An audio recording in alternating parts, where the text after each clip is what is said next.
আজ একটু অন্যরকমভাবে ডিমের তরকারি খেতে ইচ্ছা করলো, তাই বানিয়ে ফেললাম ডিম দিয়ে ফুলকপি বা ফুলকপি দিয়ে ডিম।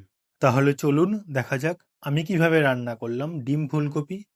শুরুতেই কড়াই চাপিয়ে দিয়ে কড়াইতে দিয়ে দিলাম সর্ষের তেল। তেলটা গরম হলে ডিমটা ভেজে নেব।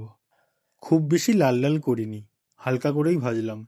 বেশি লাল লাল করে ভাজলে ওপরটা শক্ত হয়ে যায়, তখন আর ডিমটা খেতে ভালো লাগে না। ডিমটা ভাজা হয়ে গেলে এবার আমি কড়াইতে দিয়ে দেবো সেদ্ধ করে রাখা ফুলকপি। সেদ্ধ করা ঠিক নয়, গরম জলেই একটুখানি ফুটিয়ে নিয়েছিলাম। ঢাকনা চাপা দিয়ে দিয়ে লাল লাল করে ভেজে নিলাম ফুলকপিগুলো। এবারে ফুলকপিগুলো তুলে নিয়ে কড়াইতে আবারও দিয়ে দিলাম সর্ষের তেল। তেলটা গরম হয়ে এলে এবার আমি ফোড়ন করব। ফোড়নে দিলাম তেজপাতা, একটা শুকনো লঙ্কা আর জিরে। এবারে কড়াইতে আমি দিয়ে দিলাম পেঁয়াজ। বেশ খানিকটা পেঁয়াজ কুচি দিয়ে দিলাম।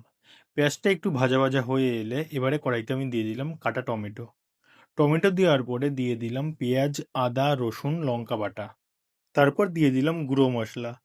গুঁড়ো মশলার মধ্যে দিয়েছি জিরে গুঁড়ো, হলুদ গুঁড়ো, লঙ্কার গুঁড়ো, কাশ্মীরি লঙ্কার গুঁড়ো আর দিয়েছি লবণ। এবারে বেশ খানিকক্ষণ ভালো করে কষিয়ে নেব মশলাটাকে। মশলা থেকে তেল ছেড়ে এলে এবারে আমি ভেজে রাখা ফুলকপিগুলো দিয়ে দেবো। ফুলকপিগুলোকে মশলার সঙ্গে ভালো করে মিশিয়ে নিলাম। এবারে কড়াইতে দিয়ে দেবো অল্প পরিমাণে জল। জলটা দিয়ে ঢাকনা চাপা দিয়ে আরেকবার আমি ভালো করে ফুলকপির সঙ্গে মশলাটাকে কষিয়ে নেব। ফুলকপির সঙ্গে মশলাটা কষানো হয়ে গেলে এবারে আমি পরিমাণ মতো জল দিয়ে দেবো। এবারে আমি ঢাকনা চাপা দিয়ে রেখে দেবো। ঝোলটা ফুটে উঠলে তারপরে ঢাকনা খুলে ডিমগুলো দেবো। আচ্ছা, ডিম দিয়ে ফুলকপি এর আগে আপনারা কারা কারা খেয়েছেন তারা কমেন্ট করে জানাবেন। আর যারা এখনো ডিম দিয়ে ফুলকপি রান্না করে খাননি তারা অবশ্যই একবার রান্না করে দেখতে পারেন কেমন লাগে। ব্যাস, কথা বলতে বলতে ঝোল ফুটে এলো। ঝোল ফুটে ওঠার পরে ডিমগুলো দিয়ে আবারও ঢাকনা চাপা দিয়ে রেখেছিলাম। এবারে ঢাকনা খুলে ওপর থেকে গরম মশলা আর ধনেপাতা কুচি দিয়ে দিলাম।